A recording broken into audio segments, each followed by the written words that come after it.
우리가 지난 시간에 암송을 하지 못했는데요.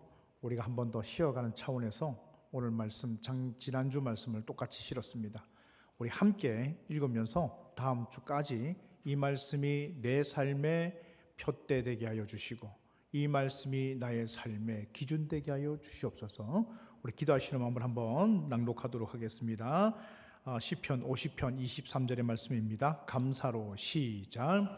감사로 제사를 드리는 자가 나를 영화롭게 하나니 그의 행위를 옳게 하는 자에게 내가 하나님의 구원을 보이리라. 아멘. 우리가 사순절을 보내고 있죠. 이 사순절 기간 속에서 하나님의 마음과 사랑이 여러분 심령 가운데 깊이 새겨지시기를 주님의 이름으로 축복드립니다.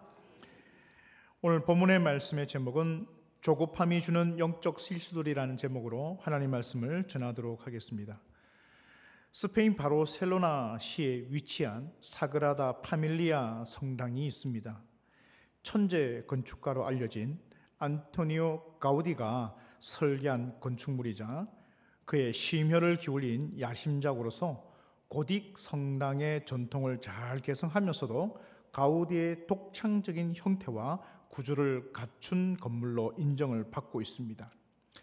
근데 이 사그라다 파밀리아 성당은요, 그 시기가 공사를 시작한 시기가 1882년에 착공을 해서 지금까지 건축을 하고 있는 아직 완성되지 못한 성당이라는 것이죠. 지금까지 성당이 지금 계속 건축되고 있으니까 뉴스에는 내년에 완공 목적이라고 합니다. 그러니까 1882년도니까 현재까지 계속 진행되고 내년에 완공이 된다면 이 성당의 공사 기간은 144년이라는 시간이 걸리게 됩니다. 어마어마한 공사 기간이죠. 왜 이렇게 성당을 건축하는 일이 힘들까? 성당을 짓는 일을 이렇게 오랫동안 할까? 참 어떻게 보면 궁금할 수가 있겠는데요. 이 성당이 완공된다면 예수님을 상징하는 탑이 성당의 가운데 가장 높게 위치하게 됩니다. 지금 현재까지 건축되고 있는 모습은 이렇습니다. 이것이 지금 현재 건축되고 있는 모습이죠. 가운데 가장 높게 위치한 탑이 예수 그리스도를 상징하게 되고요. 이 설계된 탑의 높이가 172.5m라고 합니다. 만일 이것이 완성이 된다면 세계에서 가장 높은 성당이 될 것입니다. 이 성당의 높이가 172.5m인 이유는요. 하나님이 창조하신 창조물인 자연, 즉 이 몬주익 시에 이 바르셀로나 지역에 몬주익 언덕이 있는데요. 그 언덕의 높이가 173m라고 하는 것이죠. 그러니까 173m, 하나님이 창조하신 세계보다는 인간의 건축물이 높아서는 안 된다는 가우디의 정신이 녹아져 있기 때문에 0.5m 부족한 172.5m로 설계가 되었다고 하는 것이죠. 이런 것만 봐도 이 안토니오 가우디는요, 그의 건축물이라든지 그 작품에 하나님을 인식하고 하나님을 이해한 작들이 선명하게 드러나 있는 것을 알 수가 있습니다. 처음으로 돌아가서 왜 이렇게 공사가 길게 진행이 되었는가? 물론 여러 가지 이유가 있습니다. 스페인 내전을 통해서 원래 가우디가 설계한 그 설계도와 그리고 건축 자료들이 다 소실된 면도 있기도 하죠. 하지만 이 가우디의 건축물을 가우디가 건축한 그 스타일대로 그리고 가우디가 표현하고자 하는 그 건축의 모습대로 표현하려고 하니까 그 당시에 건축 기술이 따라오질 못했어요. 그러니까 당시의 건축 기술로서는 이 가우디가 표현하고자 하는 그 내용을 다 할 수가 없어서 스페인 사람들은요, 무엇을 선택하냐면 기다리기로 선택했던 것이죠. 차후에 앞으로 후대에 건축 기술은 발전할 것이니까 그때가 되면 가우디가 원래 하려고 했던 그 건축 기술을 온전히 녹여낼 수 있을 것이다. 그런 마음의 소망을 가지고 이들은 참고 기다리고 있었다는 것입니다. 그리고 기술은 계속해서 발전하고요. 이제 가우디가 원래 계획했던 그 건축 그대로 설계하고 또 그것을 완공할 수 있는 기술력이 확보되었을 때 공사는 조금씩 진행되고 있었는데 그럼에도 불구하고 너무 느리더라는 것이죠. 그 이유는 무엇인가? 그 공사를 진행하는 그 사람들이 굉장한 소수로 진행되고 있다는 것이죠. 즉 건축학적으로 가우디의 명성을 그대로 표현하기 위해서 그걸 잘 이해하고 있는 사람들로 소수만을 꾸려서 건축이 진행되다 보니까 이 건축 기간이 굉장히 많이 늘어나고 기사에는 내년에 완공 예정이라고 합니다. 이 건축물 사그라다 파밀리아 건축물은요 완공도 되지 않았지만 현재 유네스코 문화재산으로 이렇게 등재가 되었다고 합니다. 저는 이것을 보면서 참 이 스페인 사람들이 대단하다. 우리 한국 사람 같으면 우리 한국 사람들의 특징이 뭡니까?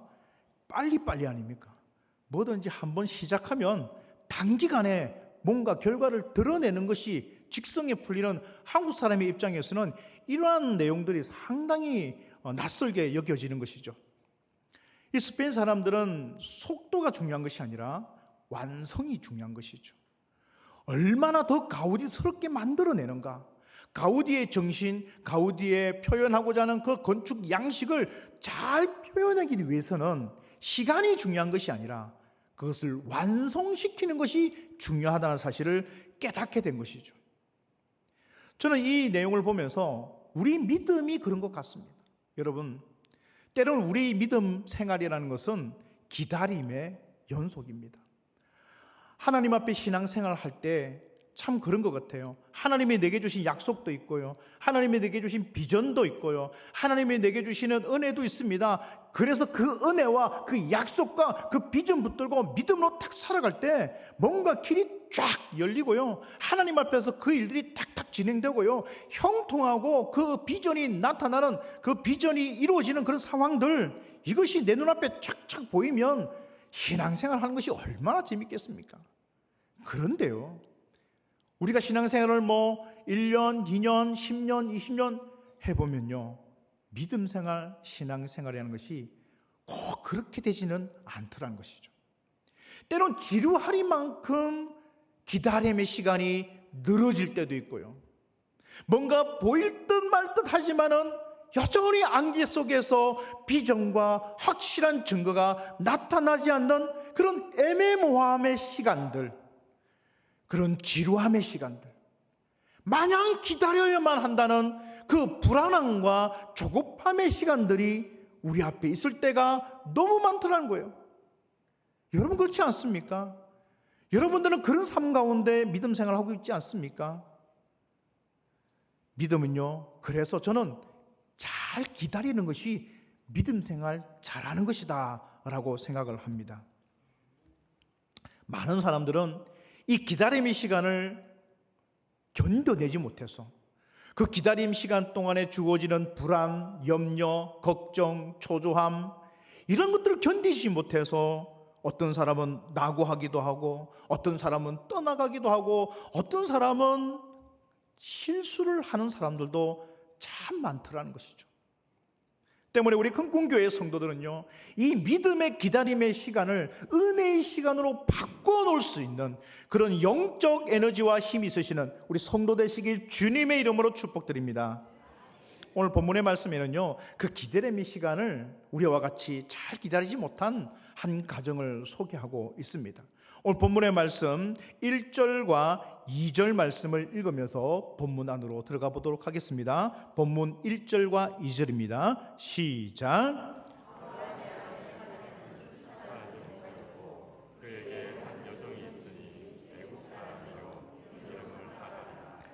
사레가 아브라함에게 이르되 여호와께서 내 출산을 허락하지 아니하셨으니 원하건대 내 여종에게 들어가라. 내가 혹 그로 말미암아 자녀를 얻을까 하노라 하매 아브라함이 사레의 말을 들으니라. 아멘. 오늘 본문의 말씀을 보면 이 사레가 하고 있는 말을 유심 깊게 살펴보아야 합니다. 첫 번째는 무엇이냐면 사레가 아브라함에게 이르되 여호와께서 내 출산을 허락하지 아니하셨다, 이렇게 말하고 있습니다. 자기의 불임의 원인이 어디 있다고 생각하는 것입니까? 하나님께 있다고 생각하는 것이죠. 하지만 우리가 이 본문을 살펴보기 위해서는요, 앞장의 내용을 우리가 한 번 더 점검해 보아야 하는데요, 창세기 15장 2절에서 5절 말씀에 하나님께서는 아브라함에게 큰 은혜의 복과 약속을 주시는 것을 보게 됩니다. 창세기 15장 2절과 5절 말씀을 제가 읽겠습니다. 아브라함이 이르되 주 여호와여 무엇을 내게 주시려 하나이까? 나는 자식이 없사오니 나의 상속자는 이 다메섹 사람 엘리에셀이니이다. 아브라함이 또 이르되 주께서 내게 씨를 주지 아니하셨으니 내 집에서 길린 자가 내 상속자가 될 것이니이다. 여호와의 말씀이 그에게 임하여 이르시되 그 사람이 내 상속자가 아니라 내 몸에서 날 자가 내 상속자가 되리라 하시고 그를 이끌고 밖으로 나가 이르시되 하늘을 우러러 무뼈를 셀 수 있나 보라. 또 그에게 이르시되 내 자손이 이와 같으리라. 하나님께서는 지금 아브라함에게요, 그 무뼈와 같은 자손을 주시겠다고 약속해 주셨습니다. 언제요? 15장에 그렇게 말씀하셨다는 거예요. 그 15장에 그렇게 말씀하셨고 아브라함을 그 가나안 땅으로 인도하셔서 하나님께서 그 믿음 생활을 하게 하셨는데 10년이라는 시간이 지났습니다. 아니, 말씀은 주셨는데 이 10년 동안 아무런 변화가 일어나지 않습니다. 10년이라는 세월이 흐르면서 사라의 경수는 끊어지고요, 사라의 몸은 아이를 낳을 수 없는 상태가 되어버렸습니다. 그 기다림이 초조해지고요, 그 기다림이 조급해지기 시작하는 그때였다는 것이죠. 사실 당시에 이 아이를 갖지 못하는 이 불임의 내용이 굉장한 흠결로 인식되고 있던 고대 사회였다는 것을 우리가 감안한다면 어쩌면 아브라함보다도 아내인 이 사레가 그 조급함과 초조함이 훨씬 더했다라는 것을 추정할 수가 있겠지요. 그래서 그 기다림의 시간을 견뎌내질 못하는 거예요. 잘 기다려야 됨에도 불구하고 그 기다림의 시간 동안 염려되지요, 걱정되지요, 불안하지요, 온갖 생각들이 들기 시작하면서 밤잠을 설쳐가는 이 사레의 모습을 보면서 아브라함도 힘들어하고 있을 때였습니다. 사레는 생각했습니다. 그 창세기 15장에 내 몸에서 날짜가 내 상속자가 되리라. 그렇다면 내 남편 아브라함 몸에서 나기만 하면 되는 거 아니냐?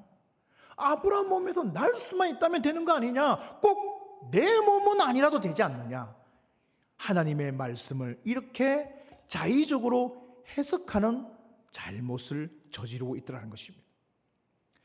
여러분, 우리가 이 기다림의 시간 동안, 우리가 이 인내의 시간 동안, 우리가 이 고난의 시간 동안 해서는 안 될 첫 번째가 무엇이냐면 말씀을 자의적으로 해석하지 말라는 것입니다. 하나님의 말씀을 있는 그대로, 그 믿음대로 받아야지, 말씀을 내 마음대로 내 이익 계산에 맞게, 나의 사정에 맞게, 나의 형편에 맞게 그렇게 자의적으로 해석하지 말라라는 것이죠. 하가는 그렇게 생각했습니다. 사레는 그렇게 생각했습니다. 내 종 하가를 우리 아브라함에게 주어서 자식을 낳으면 그것이 되는 것이 아닌가. 그래서요, 그는 하지 말아야 될 일을 하게 되는 것이죠. 그래서 하가를 아브라함에게 주게 됩니다.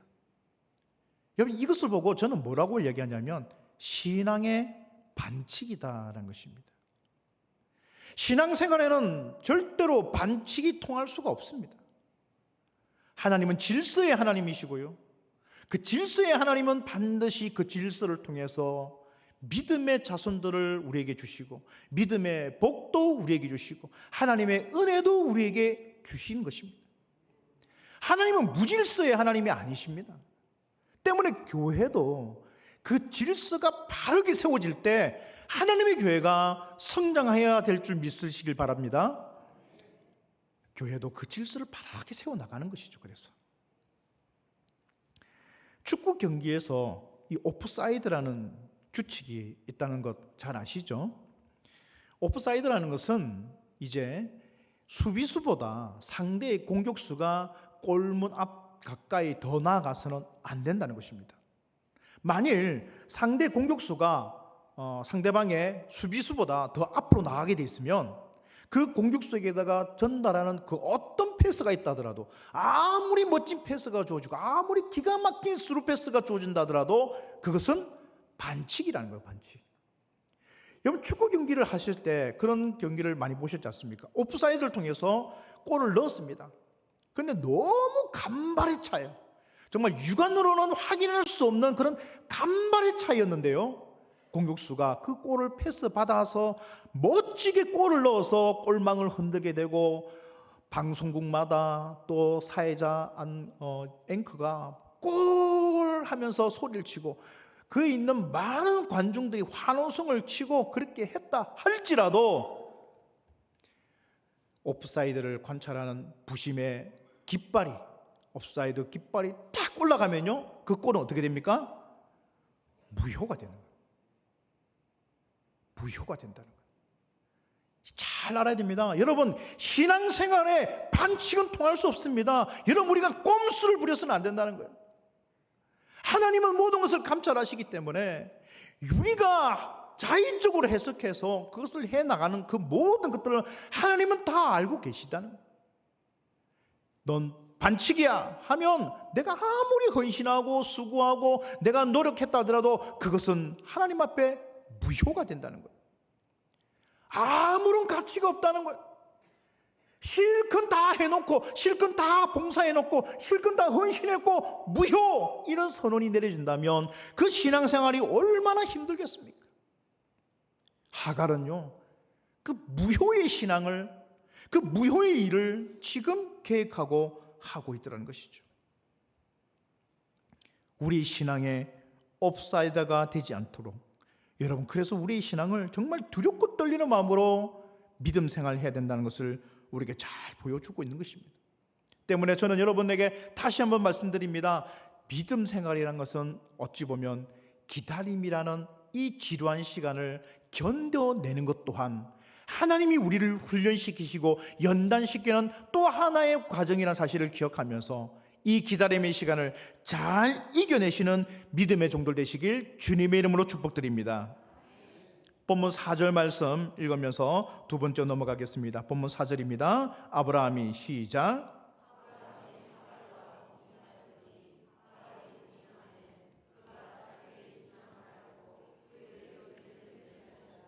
아멘. 지금 사례가 하고 있는 이 모습을 우리가 지금 잘 살펴보고 있는데요, 사례는 그 기다림의 시간 동안 10년이 지나서 이제 두려움과 조급함과 초조함에 못 이겨 결국 자신의 여종 하갈을 자신의 남편에게 들여보냅니다. 첩으로 들여보냅니다. 그런데 하갈이요, 아이를 임신했어요. 근데 이 하갈의 입장에서 볼 때, 그죠? 내 주인이 있었는데 그 주인의 명령 때문에 내가 주인의 남편에게로 들어가서 첩이 되어서 아이를 임신하다 보니까 내가 주인보다 더 높은 것이 아니냐? 주인이 못한 일을 내가 했으니 내가 주인보다 더 이 집안의 안주인이 될 수 있는가 아니냐라는 생각을 하게 되는 것이죠. 그도 그럴 것이 당시에는요, 첩의 자녀라 할지라도 그 자녀에게 주인의 그 남편의 모든 재산이 상속되게 되어 있었습니다. 동등하게 재산을 물려받을 수 있게 되는 것이죠.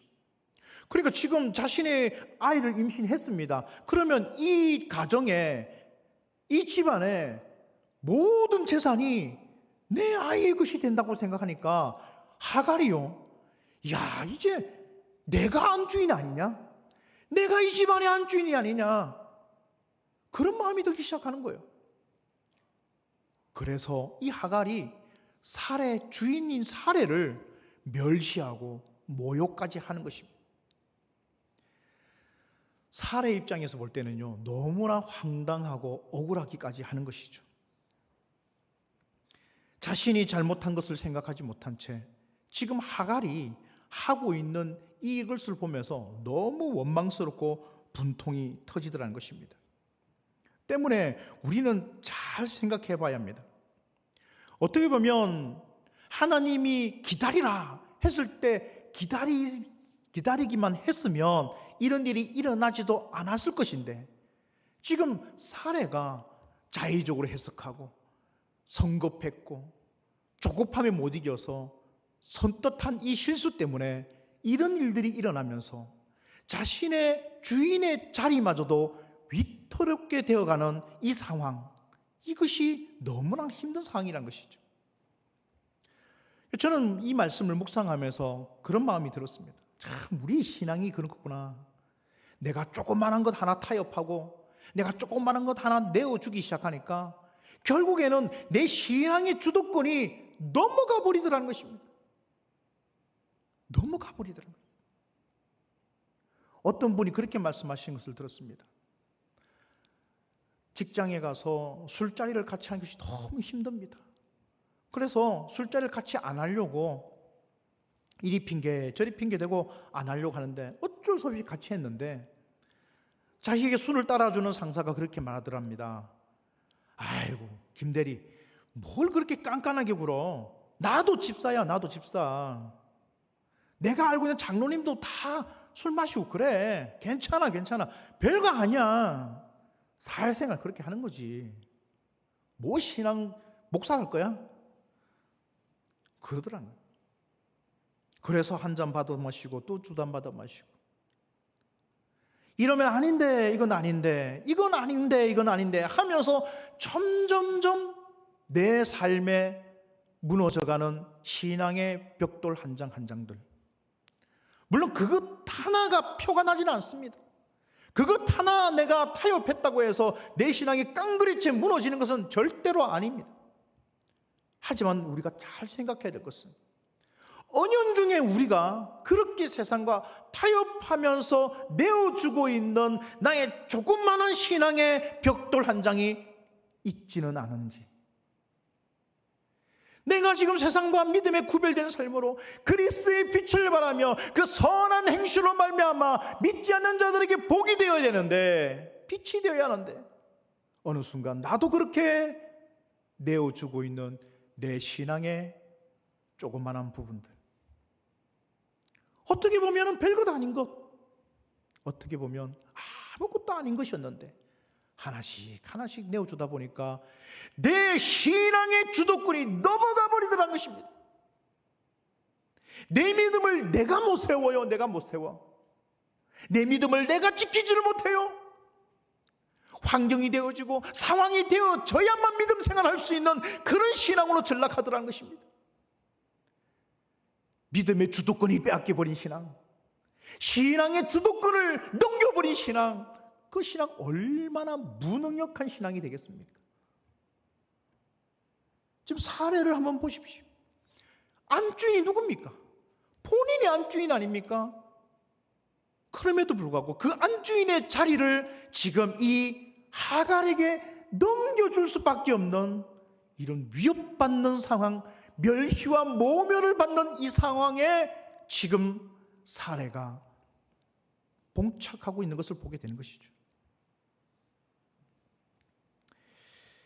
이 나비 효과라는 말을 여러분 기억하실 것입니다. 기상학자이죠. 미국의 기상학자 에드워드 노턴 로렌처가 1961년에 기상 관측을 하다가 이 나비 효과를 발견하게 됩니다. 이것은요, 적도 부근에서 적도 부근에 그 나비가 날개짓 한번 하는 그 바람이 결국에는 커다란 허리케인이 되어서 미국을 강타할 수 있다라는 그 기상학적 상황을 표현한 단어입니다. 조그만한 변화, 조그만한 타협, 이것 좀 괜찮겠지 생각했던 그것이 결국엔 나의 믿음을 송두리째 휩쓸고 가버릴 수 있다는 것을 우리에게 보여주는 것이죠. 때문에 우리가 다시 한 번 더 생각해 봐야 합니다. 여러분, 믿음 생활은요, 두렵고 떨리는 마음으로 구원받은 우리가 구원받은 자녀로 살아가기를 늘 기도하고 겸손하고 나가야 되는 사실 기억하시는 우리 성도 되시길 바랍니다. 빌립보서 2장 12절의 말씀입니다. 우리 함께 읽겠습니다. 빌립보서 2장 12절 걸음으로 시작.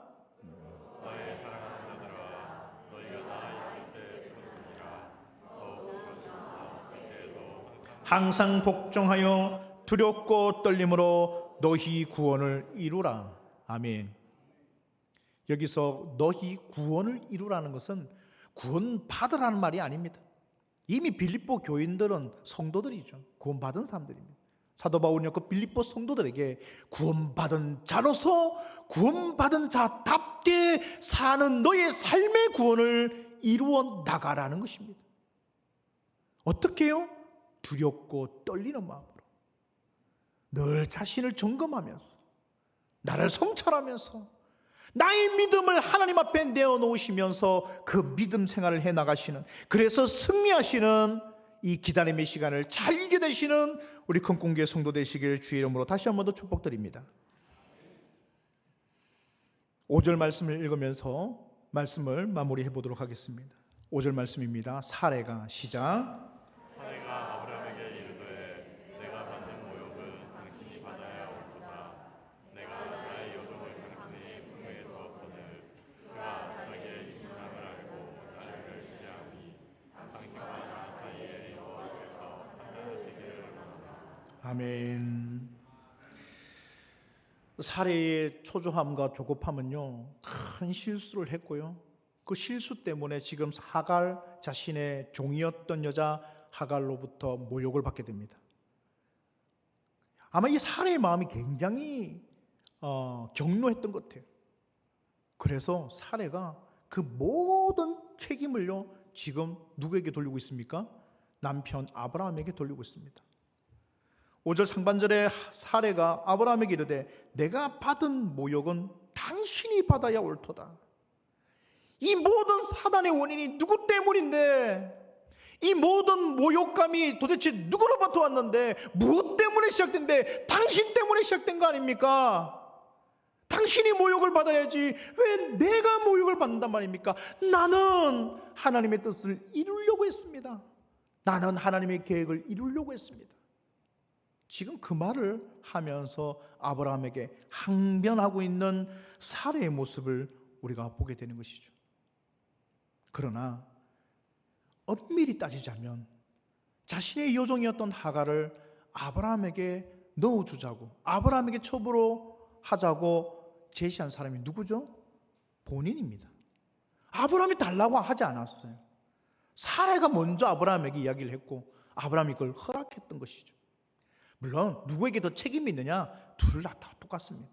그럼에도 불구하고 그 일을 시작한 사람은 사례였다는 것이죠. 여러분, 이 모습이요 낯설지가 않습니다. 이 모습이 어디서 계속 반복되는 것 같아요. 창세기 3장 12절에서 13절의 말씀을 보면 아담과 하와도 이런 일들을 겪고 있는 것을 보게 되죠. 아담이 이르되 하나님이 주셔서 나와 함께 있게 하신 여자 그가 그 나무의 열매를 내게 줌으로 내가 먹었나이다. 여호와 하나님이 여자에게 이르시되 내가 어찌하여 이렇게 하였느냐? 여자가 이르되 뱀이 나를 깨므로 내가 먹었나이다. 지금 이 장면은 어떤 장면입니까? 분명히 하나님은 동산 중앙에 있는 선악을 알게 하는 나무의 열매를 먹지 말라 했지만 그것을 먹게 된 하와와 아담. 그런데요, 하나님께서 이제 그들을 불러서 누가 도대체 먹게 하였느냐? 아담에게 물으니 아담은요, 하나님이 주신 이 여자가 나를 깨워서 내가 먹었습니다. 여자에게 묻습니다. 네가 누가 먹으라고 해서 네가 먹었느냐? 뱀이 저를 깨웠습니다. 그 책임을 다 어떻게 하고 있죠? 다른 사람 때문에. 저 사람 때문에 내가 이랬습니다. 이것 때문에 이렇게 되었습니다. 이 상황 때문에 내가 어쩔 수 없었습니다. 저 원래는 이렇게 하려고 했습니다. 그렇게 책임 전가하고 있는 사례의 모습을 보면서 여러분, 믿음은요 결국엔 내가 책임지는 것입니다. 믿음은 누구 때문이라고 말할 수 없습니다. 내가 이렇게 된 건, 내가 이렇게 모양 된 건 내가 누구 때문입니다. 어떤 상황 때문입니다. 무엇 때문입니다. 라고 우리가 하나님 앞에 변명할 수 없다는 것입니다.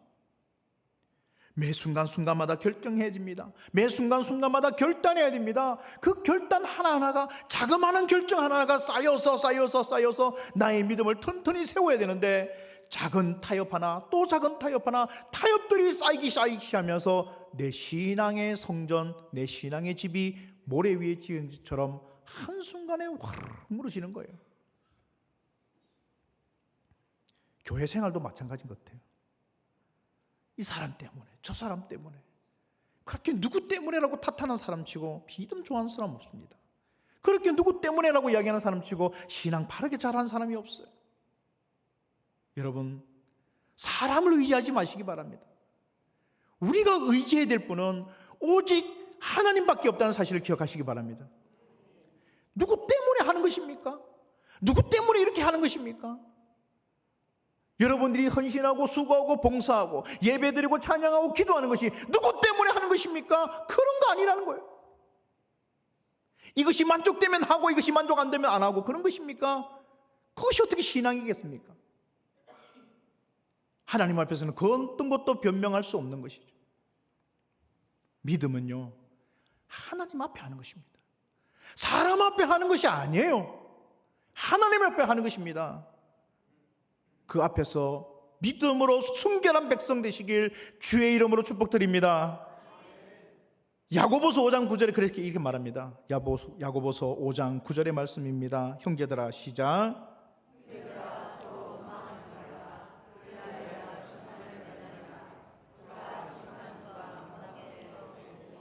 아멘. 원망하지 말아요. 누구 때문이 아닙니다. 따라 한번 하겠습니다. 때문이 아니라 덕분입니다. 그러니까 우리는 그 말을 해야 되는 사람들입니다. 당신 때문에 뭐 때문에 이게 아니고, 우리 집사님 덕분에, 우리 권사님 덕분에, 우리 장로님 덕분에. 때문이 아니라 덕분으로 바꾸시길 주의 이름으로 축복드립니다. 마지막 결론입니다. 그래서 어떻게 하자는 것입니까? 이 기다림의 때, 이 지루한 이 시간들, 믿음으로 달려가지만 손에 잡히지 않는 이 어려움의 시간들, 언제가 될지도 모르는 그 결론의 때를 마냥 기다리기만 하는 이 지루함에, 그래서 초조하고 불안한 이 시간들을 도대체 우리는 어떻게 견뎌낼 수 있을까? 도대체 우리는 어떻게 이 실수를 하지 않고, 이 사례와 같지 않고 우리는 믿음으로 잘 견뎌낼 수 있을까? 그 방법은 무엇일까? 생각해보지 않을 수가 없는 것이죠.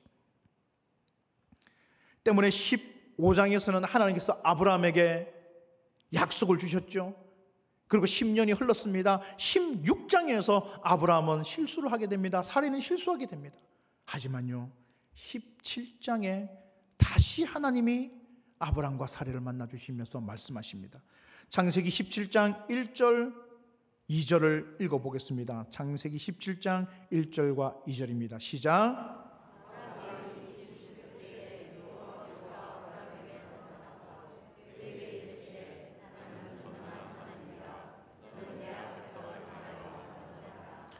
내가 내 언약을 나와 너 사이에 두어 너를 크게 번성하게 하리라 하시니. 아멘. 5절 말씀을 제가 읽겠습니다. 이제 후로는 내 이름을 아브라함이라 하지 아니하고 아브라함이라 하리니 이는 내가 너를 여러 민족의 아버지가 되게 함이니라. 아멘. 그렇습니다. 17장에 와서요, 하나님께서는 99세가 된 아브라함에게 나타나셔서 다시 한 번 더 하나님의 말씀을 확인시켜 주십니다. 그리고 그 100세가 되던 해 누구를 낳아요?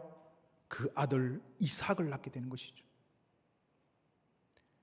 사랑하는 성도 여러분, 하나님은 그 때를 가름하고 계십니다. 그 응답의 때를 하나님께서는 결코 잊지 아니하시고 우리에게 끊임없이 말씀으로 약속해 주십니다. 여러분, 이 기다림의 때가 지루합니까? 여러분 이 기다림의 때가 초조합니까? 여러분 이 기다림의 때가 불안하십니까? 하나님의 말씀을 붙드시길 바랍니다. 그 말씀은 우리에게 계속해서 주어지고 있다는 것입니다. 그 말씀 가운데 승리하시길 바랍니다. 그 말씀을 믿고 나가시길 바랍니다. 어차피 믿음은 바라는 것들에 정건하겠습니다. 하나님의 말씀은 눈에 보이는 것이 아닙니다. 하나님의 말씀은 신앙의 눈으로만 보여야 그것이 볼 수 있는 것이죠. 때문에 믿음으로 나가시길 바랍니다. 말씀 붙들고 나가세요. 그때 우리는 하나님이 원하시는 길을 걸어갈 수가 있으며 그 선택을 할 수 있다는 사실을 기억하시면서 여러분 눈에 보이는 여러 가지 좋아 보이는 것들, 쉽게 보이는 것들, 얼마든지 타협할 수 있는 것들과는 그 마음을 두지 마시고 주님이 우리에게 보여주신 말씀 붙들고 그 말씀만 바라보며 나가신 신앙으로 승리하시는 우리 큰공교회 성도 되시길 주님의 이름으로 축복드립니다. 기도하겠습니다. 하나님 감사합니다. 날마다 우리와 함께하는 하나님의 은혜가 우리 가슴 속에 있게 하여 주시옵소서. 주님 오늘도 우리를 자극하고 우리를 흐트러 놓고 우리의 마음을 어지럽히고 있는 많은 눈에 보이는 것들이 많습니다. 우리가 잘못된 선택을 할까 두렵고 떨리오니 주여 우리가 주님 앞에 믿음의 말씀의 기준 꼭 붙잡고 나갈 때 하나님 신앙으로 승리하는 우리 모든 예배자들 우리 성도 되게 하여 주시옵소서. 예수님의 이름으로 기도드립니다. 아멘.